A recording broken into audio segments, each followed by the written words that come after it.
Altro che orgoglio veneto, Bolsonaro dovrebbe essere dichiarato persona non gradita nella nostra regione. Mentre una parte del mondo politico veneto condanna il clamoroso assalto al Parlamento brasiliano e chiede una unanime presa di distanza dalle violenze, l'ex presidente guarda proprio all'Italia come possibile via di scampo ai suoi probabili guai giudiziari. Tutta la famiglia di Bolsonaro infatti avrebbe chiesto all'ambasciata italiana a Brasilia di accelerare le pratiche per ottenere la cittadinanza italiana. Questo già la settimana scorsa riportavano alcuni giornali indipendenti carioca. Se questa mossa riuscisse, l'ex presidente brasiliano Jair Bolsonaro potrebbe scegliere addirittura il Veneto come destinazione. Per ora questa appunto si tratta di una mera ipotesi, la voce però sta girando anche nelle stanze della Farnesina, dove non è escluso che Bolsonaro stia pensando a una località del Vicentino o nel Padovano come via di fuga di fronte a un possibile mandato di arresto. E proprio in provincia di Padova, ad Anguillara Veneta, l'ex presidente del Brasile il giorno di Ognissanti del 2021 era stato accolto come ospite d'onore per ritirare la cittadinanza onoraria.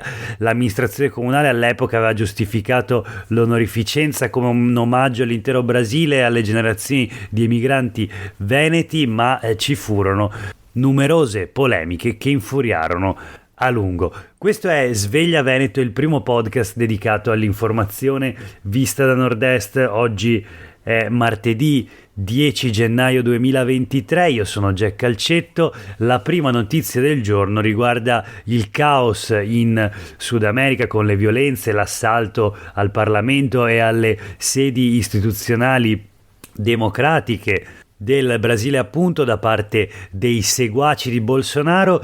E nei quotidiani locali di oggi si parla di questo perché lo abbiamo sentito poco fa. Vi ho letto l'inizio dell'articolo di Nicola Stievano sui quotidiani del gruppo Gedi, il titolo: Anguillara ritiri la cittadinanza e l'Italia non accolga Bolsonaro. Insomma, questo è il cuore della polemica, dello scontro che nelle ultime ore c'è stato nella nostra regione. Uno scontro politico, naturalmente. Si rafforza il fronte dei partiti che chiedono alla regione del Veneto una condanna esplicita dell'ex presidente. Ad accendere la miccia ancora una volta quella foto scattata 4 anni fa a Venezia di fronte alla sede del Consiglio regionale del Veneto, una fotografia in cui alcuni esponenti leghisti veneti, consiglieri e assessori regionali festeggiavano appunto a Venezia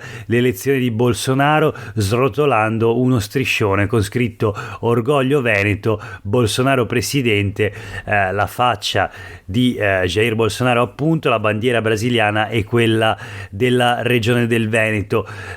4 anni fa appunto veniva srotolato questo striscione.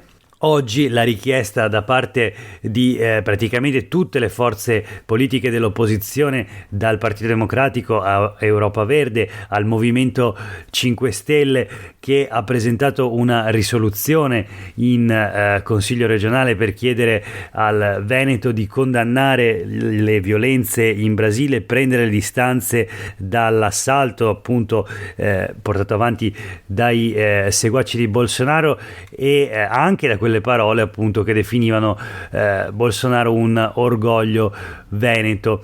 Ma vediamo i titoli sui quotidiani di oggi, appunto, per quanto riguarda la polemica attorno a Bolsonaro e i fatti del Brasile. Ipotesi di fuga in Italia, titola il Gazzettino: 2 figli hanno già chiesto la cittadinanza, Bolsonaro potrebbe rifugiarsi nel nostro paese, decisive sarebbero le origini padovane degli avi. Gli eredi hanno chiesto il riconoscimento iure sanguinis, da sinistra il no e la richiesta via i golpisti. Angelo Bonelli, co-portavoce di Europa Verde, ha depositato un'interrogazione ad Antonio Tajani di Forza Italia, ministro degli esteri, al quale aveva già indirizzato un'altra interpellanza sottoscritta dalla collega veneziana Luana Zanella per chiedere al governo di essere chiaro: nessuna cittadinanza per i figli di Bolsonaro e per l'ex presidente, nessuna cittadinanza a sostenitori di golpisti, dice Angelo Bonelli di Europa Verde. C'è un ricorso contro l'onorificenza conferita dal comune di Anguillara, appunto il comune di Anguillara Veneta, che nel 2021, 2 anni fa, ormai aveva conferito la cittadinanza onoraria all'allora presidente del Brasile Jair Bolsonaro. La sindaca Alessandra Buoso, eletta con una lista di centrodestra, oggi precisa: la nostra è una attestazione onorifica e non ha alcun effetto giuridico, insomma, quasi cercando giustificazioni. La notizia anche sul Corriere del Veneto: Bolsonaro, la fuga e le radici venete, golpista, non merita la cittadinanza. Questo è un virgolettato naturalmente che riassume un po' le prese di posizione dell'opposizione in Regione Veneto, le voci dal Brasile, le polemiche in regione, l'assalto, i seguaci di Jair Bolsonaro domenica hanno messo sotto assedio il Parlamento brasiliano con il presidente Lula, sintetizza il Corriere del Veneto. L'ex presidente di estrema destra ora si trova in Florida ma potrebbe chiedere la cittadinanza italiana, è fuggito all'estero per evitare i processi nei quali è sotto accusa per la gestione drammatica della pandemia Covid. E anche il Corriere del Veneto pubblica la foto dello striscione Bolsonaro presidente Orgoglio Veneto con gli esponenti leghisti. Controverso, scrive il Corriere del Veneto, Jair Bolsonaro in Veneto nel 2021, c'è anche appunto una foto della sua visita in occasione dell'onorificenza della cittadinanza onoraria conferitagli dal comune di Anguillara Veneta, e poi appunto lo striscione che gli dedicarono i consiglieri regionali leghisti. Insomma, una polemica piuttosto accesa, con il fuoco di fila appunto degli esponenti dei partiti dell'opposizione. Abbiamo detto Erika Baldin del Movimento 5 Stelle, Cristina Guarda di Europa Verde, anche Elena Ostanel, consigliera regionale del Veneto che vogliamo, che chiedono alla regione di rettificare in qualche modo la propria posizione, o comunque di prendere una posizione forte di condanna esplicita all'ex presidente e soprattutto all'assalto alle istituzioni democratiche avvenuto in Brasile ad opera dei seguaci di Bolsonaro. Parole a cui l'assessore regionale Roberto Marcato, assessore regionale allo sviluppo economico, è in qualche modo costretto a rispondere, anche perché era tra quelli che tenevano appunto lo striscione al centro delle polemiche, quello di Bolsonaro Orgoglio Veneto. Marcato dice: la foto è stata scattata 4 anni fa, non potevo prevedere il futuro, l'assalto in Brasile è un'azione criminale gravissima, sulla cittadinanza non dico nulla, non ero neanche alla cerimonia, rifarei quello scatto se un padovano dovesse diventare ancora presidente. Insomma, queste le parole dell'assessore regionale Roberto Marcato, che difficilmente potranno placare e chiudere una polemica che comunque troverà anche un momento di dibattito all'interno delle sedi istituzionali, in questo caso del Consiglio regionale del Veneto, quando sarà discussa la risoluzione presentata dal Movimento 5 Stelle e dalle altre forze politiche dell'opposizione in Consiglio regionale, la risoluzione appunto per esprimere solidarietà al presidente Lula e alle istituzioni democratiche, condannando i fatti del Brasile, le violenze e l'assalto al Parlamento e alle altre istituzioni democratiche. Ecco, questo per quanto riguarda il fatto, la polemica del giorno sull'ex presidente del Brasile Jair Bolsonaro e sulle violenze compiute in questi giorni dai suoi seguaci. Voltiamo pagina, proseguiamo con la rassegna stampa. Sul Corriere del Veneto una notizia che riguarda un'altra polemica, in questo caso più locale, tra Verona e Vicenza. Si parla delle panchine singole con o senza braccioli. È la storia delle panchine e dei senza fissa dimora ed è uno scontro politico appunto tra Verona e Vicenza. A Verona infatti vengono smantellati i divisori, cioè i braccioli che dividevano a metà le panchine, impedendo alle persone di distendersi appunto sulle panchine, una misura pensata dall'ex amministrazione di destra della città di Verona, proprio per impedire ai senza fissa dimora di dormire sulle panchine. Divisori ora smantellati dalla nuova amministrazione di centrosinistra guidata dal sindaco Damiano Tommasi. A Vicenza invece c'è un piano per introdurre delle nuove panchine anti-bivacco. Il sindaco di Vicenza prova a spiegare questa scelta dicendo: è triste che un tema così importante come l'assistenza alle persone meno fortunate venga liquidato con una polemica sulle panchine, ma appunto Rucco è soltanto l'ultimo in ordine di tempo a trovarsi al centro del dibattito panchine sì, panchine no, un dibattito che ha una storia lunga in Veneto, iniziata nell'ottobre del 1997, quando l'allora sceriffo di Treviso, sceriffo tra virgolette, questo era l'appellativo con cui veniva definito e si definiva anche il leghista Giancarlo Gentilini, sindaco del capoluogo della Marca. Ebbene, proprio lui nell'ottobre del 97 decise da un giorno all'altro di togliere le panchine perché, e qui ho un virgolettato, ci si siedono i neri irregolari, le utilizzano i neri clandestini. Quindi appunto il primo a eliminare le panchine fu Gentilini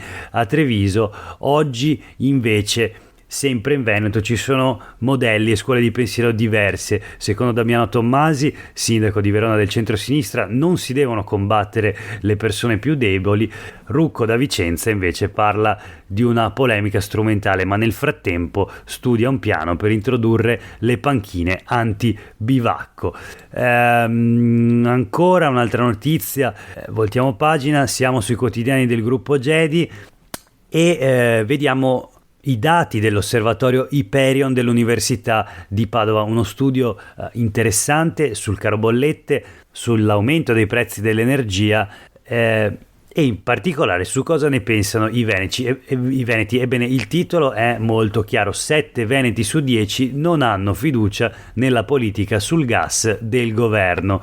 Se le bollette non saranno troppo salate, il merito non sarà di Giorgia Meloni e nemmeno dei suoi ministri, ma tutto e solo il merito sarà del caldo anomalo di questi giorni. Si allenta la coesione sociale e si spende come prima, ma per vacanze più brevi. Questi in estrema sintesi i dati di questo studio dell'Università di Padova, che evidenzia appunto soprattutto una scarsa fiducia nei confronti delle politiche del governo da parte dei cittadini residenti in Veneto. 7 su 10 non si fidano. E sempre parlando di caro bollette, dell'inflazione, del caro tutto, in realtà le utenze domestiche aumentano del 3,7%, mentre in alcuni distretti industriali il rialzo ha toccato il 25%. Questo lo scrive il Corriere del Veneto. E qui si parla dell'acqua. Anche l'acqua è sempre più cara, colpa di siccità ed energia.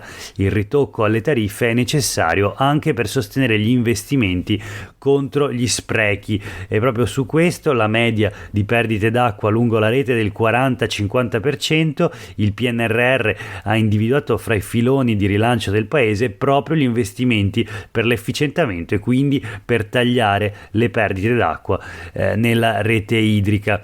Parallelamente alcune multi-utility stanno pensando di aumentare la produzione di energia per contenere i costi. Ma insomma, nel frattempo, assieme a gas e energia elettrica, ad aumentare è anche la bolletta dell'acqua. E allora, tornando sui quotidiani del gruppo Gedi, sempre legata alla siccità, al caldo anomalo, c'è un'altra notizia che riguarda un aspetto legato all'agricoltura, cambiamenti climatici e fauna. Le mucche danno meno latte quando le temperature salgono. Il rialzo termico infatti si abbatte sui comportamenti degli animali sempre più affaticati, dice l'esperto Flaviana Gottardo, docente di zootecnia speciale al Dipartimento di Medicina Animale, Produzioni e Salute dell'Università di Padova. Le mucche tendono a dormire troppo quando fa caldo, a mangiare poco e a non uscire all'aperto, e quindi danno meno latte. Questo appunto proprio per quanto riguarda gli effetti del cambiamento climatico e del caldo record che anche in questi giorni si sta registrando. Infine, l'ultima notizia di oggi, ancora dalle pagine del Corriere del Veneto: il Vaticano pensa di rimuovere la statua del Gattamelata. Siamo a Padova, dove il sottosegretario alla cultura Vittorio Sgarbi è venuto in sopralluogo e rispetto all'ipotesi di rimozione della statua dice non esiste, non succederà mai, decide lo Stato. Questo nonostante appunto la soprintendenza in un sopralluogo dica che la scultura e la base sono in pericolo e siano urgenti lavori di restauro. Secondo il soprintendente ci sono vibrazioni critiche per quanto riguarda il supporto della statua. Allora leggiamo il sommario del Corriere del Veneto per quanto riguarda la statua del Gattamelata, il capolavoro nella piazza di fronte, nel sagrato di fronte alla Basilica del Santo, l'opera di bronzo in bronzo di Donatello. Il monumento equestre al Gattamelata è una statua in bronzo realizzata tra il 1446 e il 53 da Donatello, che si trova in piazza del Santo a Padova. L'opera è in onore del condottiero Erasmo da Narni. Considerato che l'intero complesso antoniano appartiene al Vaticano, la delegazione pontificia ha nominato un comitato tecnico per valutare le condizioni di conservazione dell'opera. La statua è in cattive condizioni, per il recupero sono stati stanziati 2 milioni di euro. L'ipotesi iniziale era quella di trasferirla all'interno del Museo Antoniano, sostituendola in piazza con una copia, ed è proprio questa l'eventualità rispetto alla quale Vittorio Sgarbi si è dichiarato totalmente contrario. Il recupero del monumento è una questione dello Stato italiano, dice Sgarbi, quindi la Commissione Vaticana non ha alcuna autorità in merito, interverrà la soprintendenza. La notizia anche sul Gazzettino di oggi: Sgarbi attacca il Vaticano, il Gattamelata è un'opera italiana, restauriamo noi.